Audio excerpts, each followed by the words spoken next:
Okey, Assalamualaikum dan salam sejahtera semua.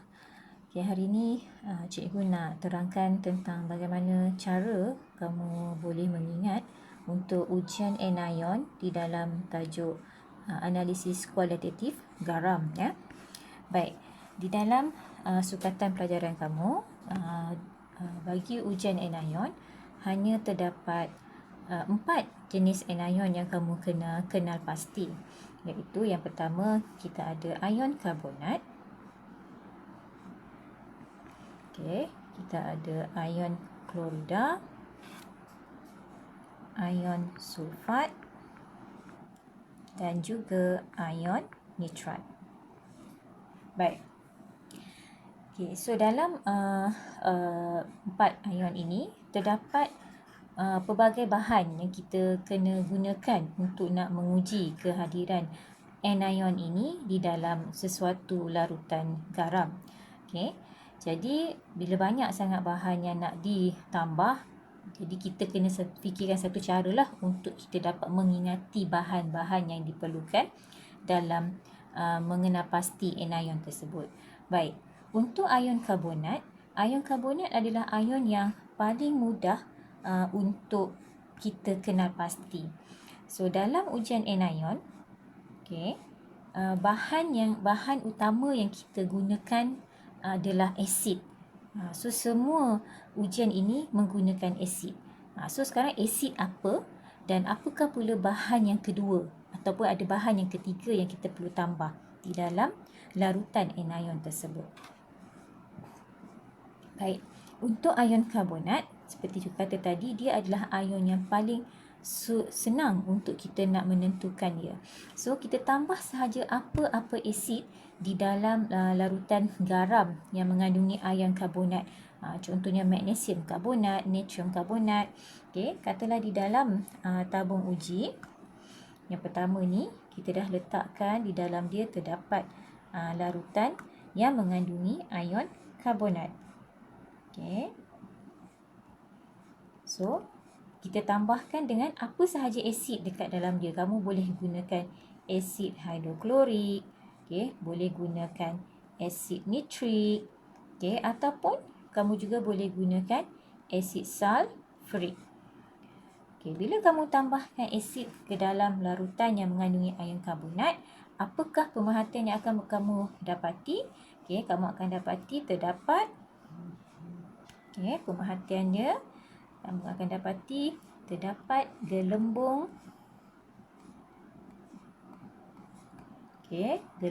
gelembung gas terbebas. Dan gas tersebut mengeruhkan air kapur.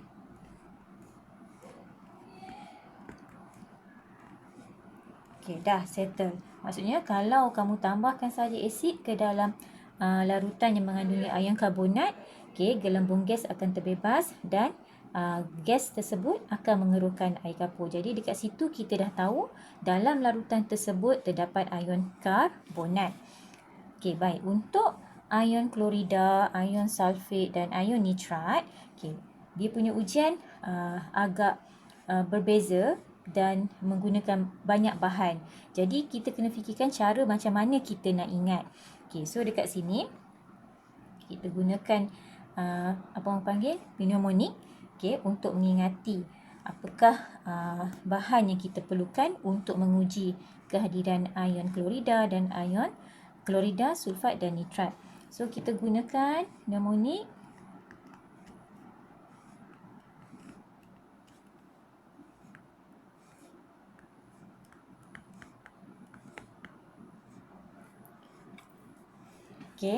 so no clue, so nothing. Apa maksudnya kat sini? No ni mewakili ion nitrat. Clue ni mewakili ion klorida. So ni sulfat, nothing ni nitrat lah. Seperti Cik kata mula-mula tadi, untuk nak uji ujian anion ni, bahan pertama yang kita gunakan adalah asid. So kita nak tahu asid apa. So katakanlah dalam tabung uji ni, kita dah letak dalam dia ada ion klorida. Yang ni pun kita dah letak ion sulfat. Okey, kat sini kita dah letak ion nitrat. Baik. So, asid apa yang kita nak gunakan untuk nak uji ion klorida? Okey, so tadi kita dah tahu no clue so nothing. Okey, kalau kita nak uji ion klorida, kita masukkan asid yang mengandungi ion nitrat. So anak dia panah dia macam tu. So nak uji klorida, kita gunakan bahan sebelum klorida tadi. Apa dia? Nitrat. Nak uji ion sulfat, kita guna bahan sebelum sulfat iaitu bahan yang mengandungi ion klorida. Nak uji ion nitrat, kita gunakan bahan sebelum ion nitrat iaitu yang mengandungi ion sulfat. So dekat sini, asid yang kita akan gunakan untuk menguji ion klorida, kita menggunakan asid apa? Asid nitrik.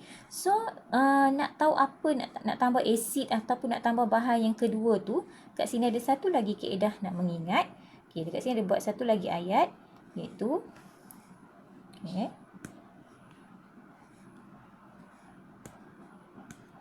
Okay, sini satu ada cara iaitu sini tulis hajat agung okay, balik haji hendak fitrah harta. Okey, yang tadi atas cerita no clue so nothing.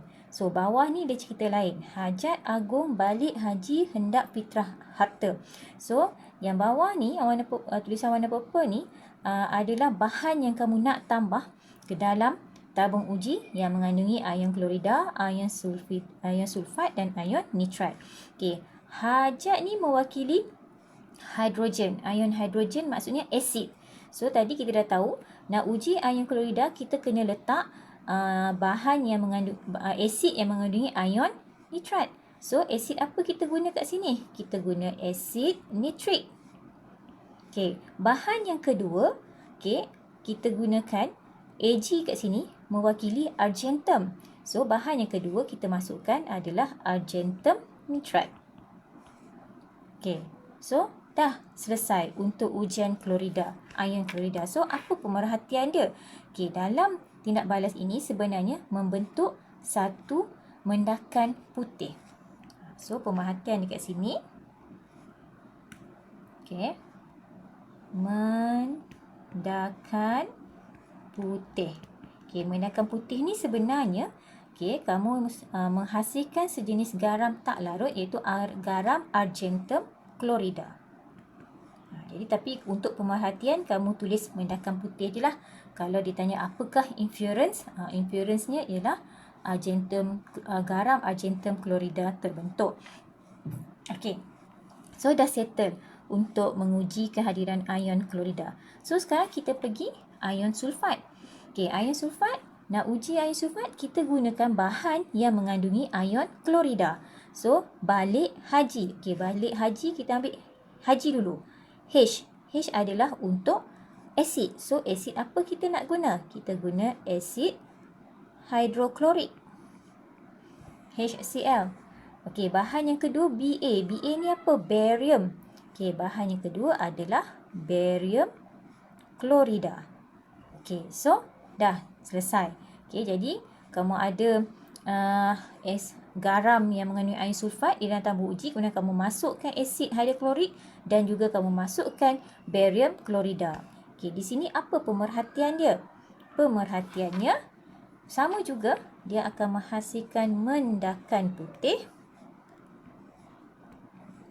Okey, mendakan putih ni sebenarnya kamu menghasilkan garam yang tak larut iaitu garam barium sulfat. Okey. So, selesai sudah untuk ujian anion sulfat. So, sekarang kita pergi nak buat ujian ion nitrat.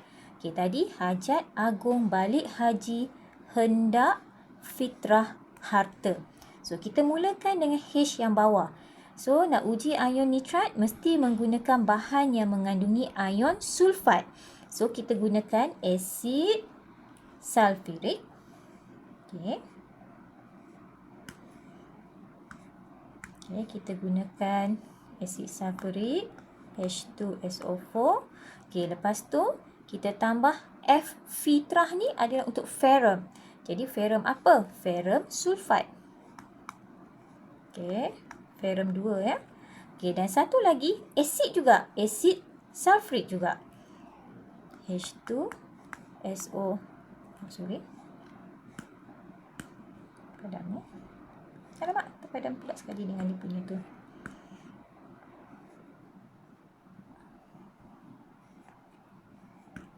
Okey. H2SO4. Okey, so dalam ujian nitrat ni kita masukkan ada 3 jenis bahan. Okey, kenapa ada 2 kali asid sulfurik? Okey, dekat sini asid sulfurik yang pertama kita gunakan asid sulfurik cair. Okey, asid sulfurik yang kedua ni adalah asid sulfurik pekat. Okey. Dalam ujian nitrat ni dia punya pemerhatian ialah cincin perang terbentuk. Okey, macam mana rupa cincin perang ni? Nanti kamu tonton video yang cikgu dah sharekan hari tu. Okey, kamu akan nampak cara nak buat ujian nitrat ni. Mula-mula kamu masukkan asid sulfurik cair, kemudian diikuti dengan ferrum 2 sulfat. Dan asid sulfurik pekat ni kamu cuma lelehkan sahaja di tepi tabung uji hingga masuk ke dasar tabung uji. Lelehkan saja, maksud jangan goncang. Jadi masa itulah cincin perang akan terbentuk. Okey, so sekarang kita dah selesai untuk membuat menyenaraikan bahan untuk menguji kehadiran anion di dalam sesuatu larutan garam. So ini kaedah mengingatlah. So untuk ujian karbonat dia tak ada masalah. Cuma kamu perlu ingat untuk ujian anion apa-apa pun mesti start dengan asid. Mesti gunakan asid. Asid apa? So kena gunakan kaedah mengingat ni lah. So mula-mula no clue so nothing. So no ni untuk nitrat, clue untuk klorida, so untuk sulfat, nothing tu for nitrate. So untuk ingat ni pastikan kedudukan ion ni betul lah. Jadi nak uji klorida gunakan ion yang sebelum dia. Nak uji sulfat gunakan ion sebelum sulfat iaitu ion klorida. Nak uji nitrat gunakan ion sulfat sebelum ion nitrat tadi. So nak ingat bahan dia, ni satu lagi kaedah iaitu hajat agung balik haji hendak fitrah harta. Dan di bawah ini pemerhatian dia. Itu sahaja cara untuk mengingat ujian anion. Okey, sekian, terima kasih.